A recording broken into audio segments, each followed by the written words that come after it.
चुनाव कहीं के भी हो, मुद्दा कोई भी हो, लेकिन चुनाव जैसे जैसे तेजी पकड़ते हैं वैसे वैसे बिसात धर्म की बिछ ही जाती है, चालें वोटों की उस पर चली जाने लगती हैं।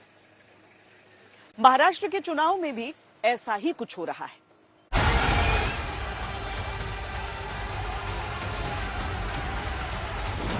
एक रहेंगे तो सेफ रहेंगे, सेफ रहेंगे। जमलेल्या माझ्या तमाम हिंदू बांधवांनो, भगिनी आणि मातांनो, उनको तो सिर्फ आपस में लड़ाई झगड़ा लगाकर ही राज करना है, हमें वैसी बात नहीं करनी है।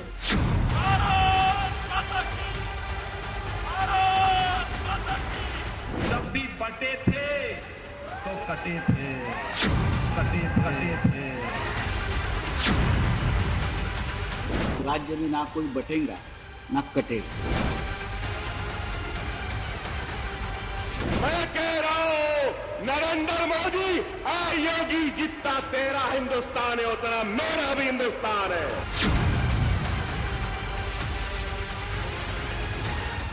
जो करेगा जात की बात उसको कस के मारूंगा लात के, मैंने पब्लिकली कहा था। और मैं जातिवाद पालन नहीं करता। वो तो उनका काम है, इलेक्शन के टाइम पे बोलते हैं वोट जमाने के लिए। ये तस्वीर है महाराष्ट्र के जंग चुनाव की। घुट्टियां तनी हैं, मुट्ठियां भिजी हैं, आंखों में शोले हैं और जुबानों से बयानों के ऐसे ऐसे अग्निबाण छूट रहे हैं कि सारा माहौल धधक रहा है। एक है तो नेक है, एक है तो सेफ है, एक है तो सेफ है। इसका मतलब 10 साल से हम सेफ नहीं। कि उनका हिंदुत्व और हमारा हिंदुत्व अलग है। हमारा हिंदुत्व दिल में राम और हाथ में काम, हाथ को काम देने वाला हमारा हिंदुत्व है। उनको तो हाथ में वो पत्थर दे रहे। लोकसभा के चुनाव स्पष्ट रूप से दिखा रहे हैं कि इस तरह की चीजें लोगों को ज्यादा पसंद नहीं आती। तो अंदर आया है कि लोग इतिहास में उनको वोट नहीं देते। जब तक आप यहाँ आते हो तब तक आप अनसेफ है, इसलिए हम इस राज्य से आपको पूरी तरह से बाहर फेंक देंगे। वोट जिहाद का जवाब वोट धर्म युद्ध से देने की हुंकारें हैं। वोट जिहाद का जवाब वोट के धर्म युद्ध से हमको देना है। मंदिर मस्जिद के केंद्र में एक दूसरे को देख लेने की हुंकारें हैं। अब इनका मस्जिद का लाउडस्पीकर बन देंगे, कोई बता मुसलमानों को मार देंगे, कोई बता नाराज़गी ला देंगे। मैं समझता हूँ कि इस देश का में ये नफरत के पुजारी है ना, इनकी राजनीति बिल्कुल ख़त्म ही हो जाना चाहिए। जो कानून हिंदुओं को लागू है, हमको 10 बजे के बाद हमारे नवरात्रि हो, हमारे गणेश चतुर्थी की महाआरती हो, वो बजाने देते नहीं, वो करने देते नहीं। फिर ये जो कोई 5-5 बार ये जो कोई लाउड स्पीकर लगाते, ये उनके अब्बा का पाकिस्तान नहीं है जो इधर आके बजाते बैठेंगे। लाउड स्पीकर भी मुद्दा है। ही तुम्हाला आता सांगतो, राज ठाकरेचा शब्द आहे, उद्या तुम्ही माझ्या हातामध्ये जर या महाराष्ट्र राज्याची सत्ता जर समजा हातामध्ये दिली, एकही मशिदीवरती एकही भोंगा तुम्हाला दिसणार नाही या महाराष्ट्रामध्ये। मुस्लिम आबादी भी मुद्दा है। जो टाटा इंस्टीट्यूट सोशल साहित्य रिपोर्ट दिया है उसमें लिखा है जिस प्रकार से मुंबई पर बांग्लादेशी रोहिंग्या अतिक्रमण बढ़ रहा है, 2051 तक मुंबई में हिंदू आबादी सिर्फ 54% रह जाएगी। अयोध्या भी मुद्दा है। अयोध्या नहीं बचा पाए, चित्रकूट नहीं बचा पाए। अब देखिए ना, तो बाबा जी महाराष्ट्र में आकर क्या। योगी आदित्यनाथ भी मुद्दा है।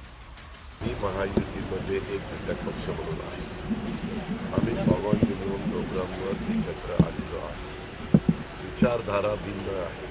ये आदित्यनाथ जी का बयान है, बटेंगे तो कटेंगे, और नरेंद्र मोदी जी का एक है तो सेफ है, उसका विरोध अजीत पवार जी ने किया है। उससे स्पष्ट हो रहा है कि अजीत पवार जी की जो पूरा सोच है और जो पूरा कैंपेन है, कंफ्यूज कैंपेन है। सवाल ये उठ रहा है कि हिंदुत्व की गोंद से हिंदू वोटों का कटाव कितना जुड़ेगा। चुनाव के समय में इस तरह का फेक नैरेटिव हिंदू मुस्लिम करने की बीजेपी की पहले से ही आदत है। मैं बार बार कह रहा हूँ, बटोगे तो कटोगे, ये नारा क्या संवैधानिक नारा बन सकता है? क्या ये देश को बांटने वाला नारा नहीं है? क्या इस नारे से नफरत की बू नहीं आती है? तेच पुन्हा विचारता आहे, आपल्या महाराष्ट्रामध्ये अशा प्रकारच्या गोष्टी महाराष्ट्र सहन करत नाही, हे इतर राज्यामध्ये कदाचित चालत असेल. ते इतर राज्यातले एक प्रमुख नेते आहेत. हिंदुइज्म, हिंदुत्व, हिंदू और हिंदुस्तान पर बार बार शब्दों से प्रहार कर रहे हैं. उन्हें चिंता इस बात की है कि हम समाज के संरक्षण की चिंता क्यों कर रहे हैं. सवाल ये भी है कि मुस्लिम वोटों की एकजुटता की अपीलें कितनी काम आएंगी. दलित, मराठा और अल्पसंख्यक समाज को एक होना जरूरी है आज के महाराष्ट्र के पॉलिटिकल हालात को देखते हुए. हरियाणा में मिली जीत से उत्साहित बीजेपी महाराष्ट्र में हिंदुत्व की पिच पर जमकर बैटिंग कर रही है और उसे उम्मीद लोकसभा चुनाव के निराशाजनक प्रदर्शनों की टीस से उबरने की है. महाविकास अघाड़ी फिर से लोकसभा चुनाव जैसा ही करिश्मा दोहराने के ख्वाब संजो रही है. फिलहाल रोटी, कपड़ा और मकान जैसे बुनियादी जरूरतों वाले मुद्दों की जगह चुनावों में हरा और भगवा रंग छाया है और हर नए दिन के साथ ये रंग गाढ़े होते जा रहे हैं. बटेंगे तो कटेंगे का योगी आदित्यनाथ का नारा देश के अलग अलग चुनावों में कितना चलेगा, ये देखने के लिए चुनाव के नतीजों का इंतजार करना पड़ेगा. लेकिन गठबंधन के भीतर ही ऐसा लगता है कि इस नारे के साथ कुछ दरारें पड़ने लगी हैं, क्योंकि अजीत पवार की तरफ से इस नारे का जवाब भी दिया जाता है.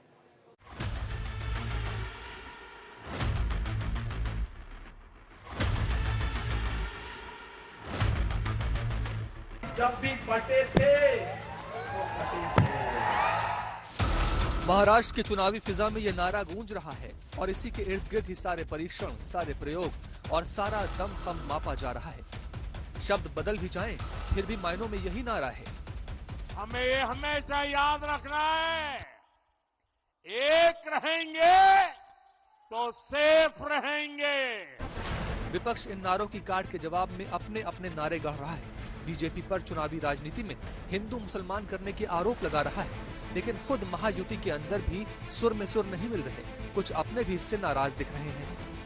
बटेंगे और कटेंगे बोलना पड़ रहा है. ये वो मैं उसको सपोर्ट नहीं करता. मैंने बार बार आपको बताया महाराष्ट्र में ये नहीं चलता. ये यूपी या झारखंड या और कहीं चलता होगा. अजीत पवार महायुति के अहम सहयोगी और सरकार में उप मुख्यमंत्री हैं. ऐसे में जब बीजेपी और शिवसेना पूरी ताकत से मोदी योगी की रणनीति के साथ खड़ी है, तब अजीत पवार के बदले सुर चिंता बढ़ा रहे हैं. बिहार यूपी की बहुत पुरानी कहावत है, घर फूटे गंवार लूटे. जब घर फूट जाता है तो जो दुश्मन होते हैं, विरोधी होते हैं, वो उसको लूटने लगते हैं. तो यही आग्रह तो उनका भी है. तो अजीत दादा भी आज नहीं समझ रहे, आगे समझ जाएंगे इस चीज को कि एकजुटता में ही ताकत है. बयानों ने राजनीति का रुख हिंदू मुसलमान के मुद्दे की तरफ मोड़ दिया है. कांग्रेस भी बीजेपी पर हमलावर है. कोई बोलता है बटेंगे तो कटेंगे, कोई बोलता है एक है तो सेफ है. अरे भाई दोनों में डिसाइड कर लो. योगी और मोदी जी, क्या तुम्हारा कोटेशन चलना चाहिए, क्या योगी जी का चलना चाहिए? महाविकास अघाड़ी के दूसरे साथी शरद पवार ने भी योगी के बयान पर निशाना साधा. इलेक्शन ऐसे है जैसे है, मगर आम लोगों में ऐसा माहौल होना चाहिए कि इलेक्शन कम्युनल लाइन पर नहीं जाएगा, मगर ये कॉन्शियसली कम्युनल लाइन पर इलेक्शन लेने की साजिश है, क्योंकि उनको अंदाजा आया है कि लोग उनके हाथ में हुकूमत नहीं देगी. बात निकली तो ओवैसी तलक गई. AIMIM अध्यक्ष ओवैसी ने योगी के नारों पर तंज कसा तो अपने अलग अलग नारे गढ़ दिए. मोदी बोले एक है तो सेफ है. अब इसका जवाब क्या है मजलिस की तरफ से, असदुद्दीन ओवैसी की तरफ से? मोदी जी सुनो, अनेक है तो अखंड है, इंसाफ है तो इंडिया सेफ है. इंसाफ है तो इंडिया सेफ है. संविधान है तो सम्मान है. अंबेडकर जिंदा है तो गोडसे मुर्दा है. नारे का असर ऐसा है कि शिवसेना यूबीटी के सांसद संजय राउत भी बीजेपी पर हमलावर है. हम सेफ है महाराष्ट्र में और हमको ज्यादा सेफ होना है, इसलिए हमको बीजेपी को यहां से निकालना है. और आप आने से ही महाराष्ट्र में हम अनसेफ हो जाते हैं, क्योंकि हमको मालूम है आप यहां आकर लोगों को भड़काएंगे, दंगे के लिए एनकरेज करेंगे, बटेंगे और कटेंगे जैसी घोषणाएं देंगे. जब तक आप यहां आते हो तब तक हम अनसेफ है, इसलिए हम इस राज्य से आपको पूरी तरह से बाहर फेंक देंगे।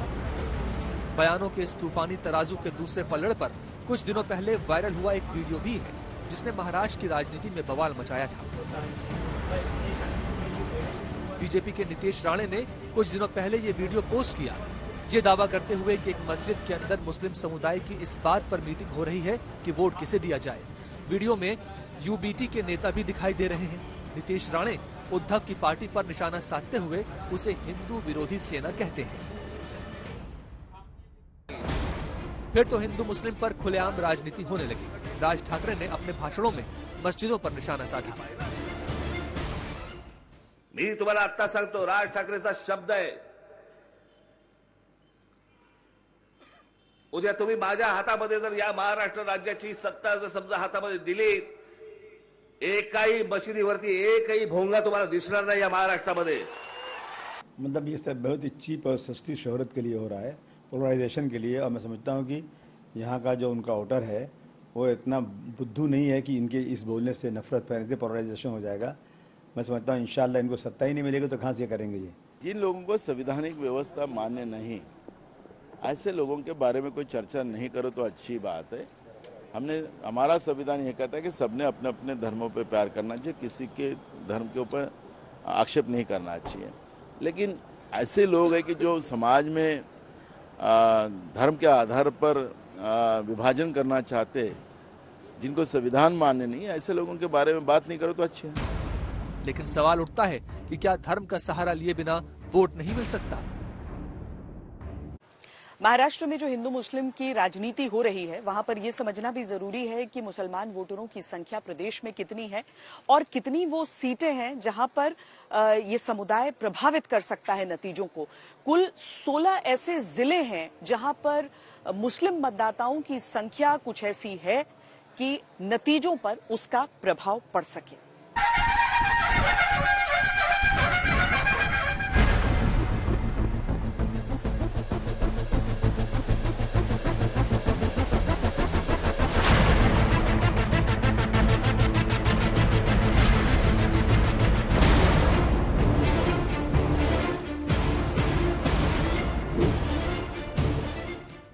महाराष्ट्र के चुनावी राजनीति में मराठी मुस्लिम सेवा संघ का ये पोस्टर मुस्लिम वोटों की कहानी बयान कर रहा है।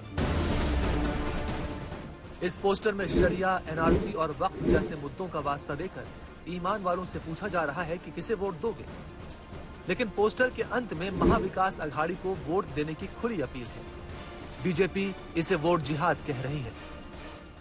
हम लोगों ने पिछले चुनाव में वोट जिहाद देखा।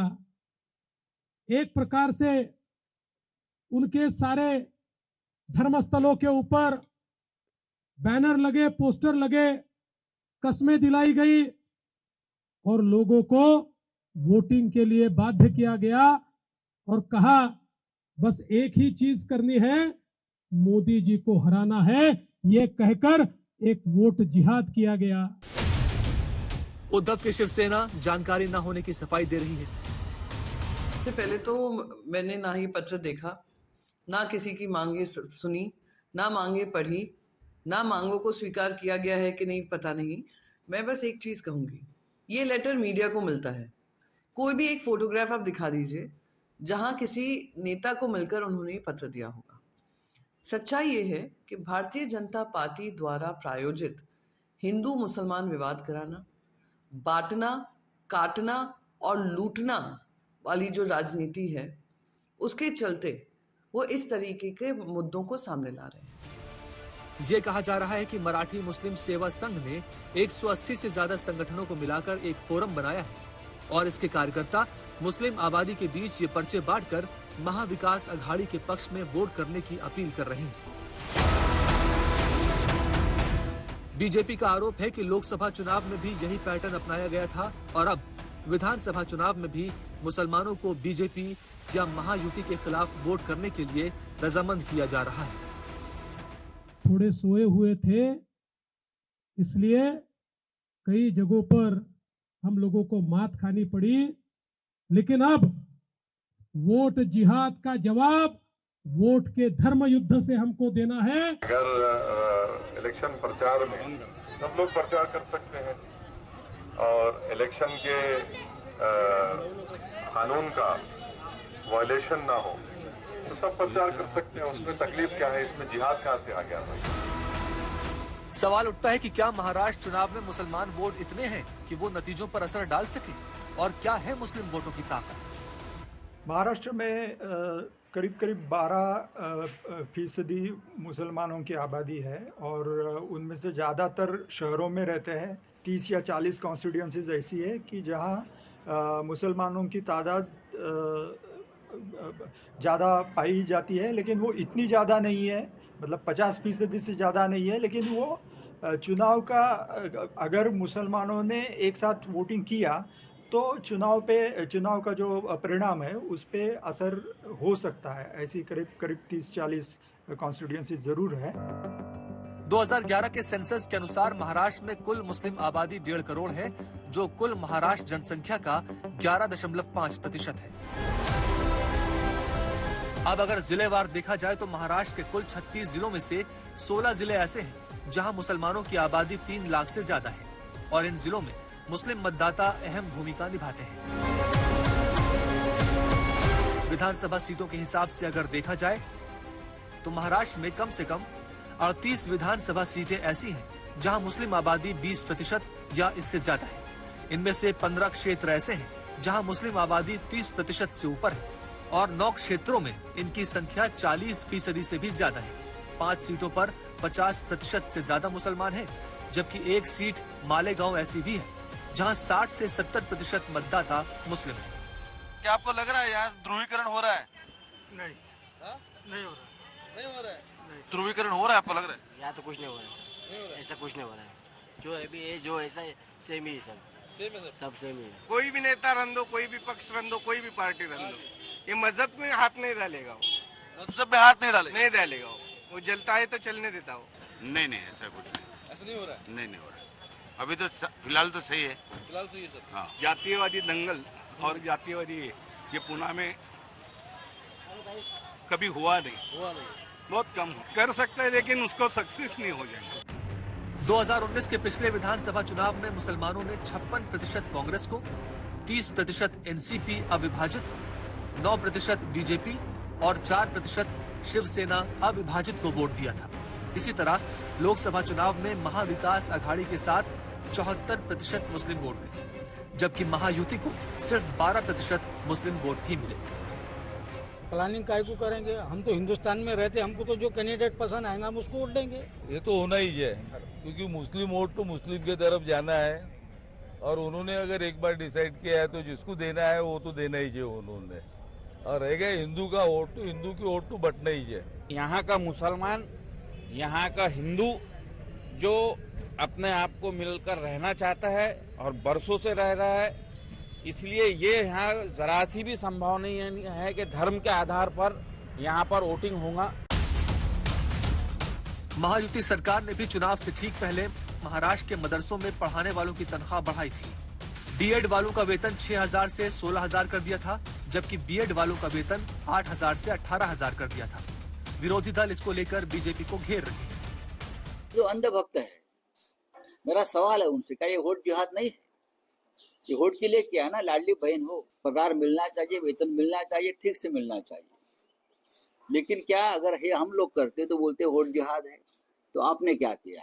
संजय राउत ने इतने बार भी किया, पिछले बारी से जो भी शिवसेना के उम्मीदवार है बुल्ढाना जिले के, जरा बूथ वाइज जाके स्टडी करो कि मुसलमानों ने 99% वोटिंग उबाटा गठा को करे हुआ। हम कोई मतों के लिए किसके काम करते नहीं, जो लोग अच्छे काम करते हैं उनको मदद करने का काम हमारी महायुति की सरकार करे, चाहे वो मदरसे हो या चाहे मंदिर हो चाहे चर्च हो। बीजेपी और उद्धव ठाकरे वाली शिवसेना ने एक भी मुसलमान को टिकट नहीं दिया है। शिवसेना शिंदे ने एक मुसलमान को, एनसीपी अजीत पवार ने 4 मुस्लिम प्रत्याशी उतारे हैं। दूसरी तरफ महाविकास अघाड़ी में एनसीपी शरद और समाजवादी पार्टी ने सिर्फ एक मुसलमान को टिकट दिया है। टिकट बंटवारे में किसी दल ने मुसलमानों को वरीयता नहीं दी, लेकिन जब सवाल बीजेपी की हार जीत का है तो मुस्लिम वोट महाविकास अघाड़ी के पक्ष में खड़े दिख रहे हैं। लोकसभा चुनाव में इस लामबंदी ने असर डाला था, अब विधानसभा के नतीजों पर सबकी नजर है।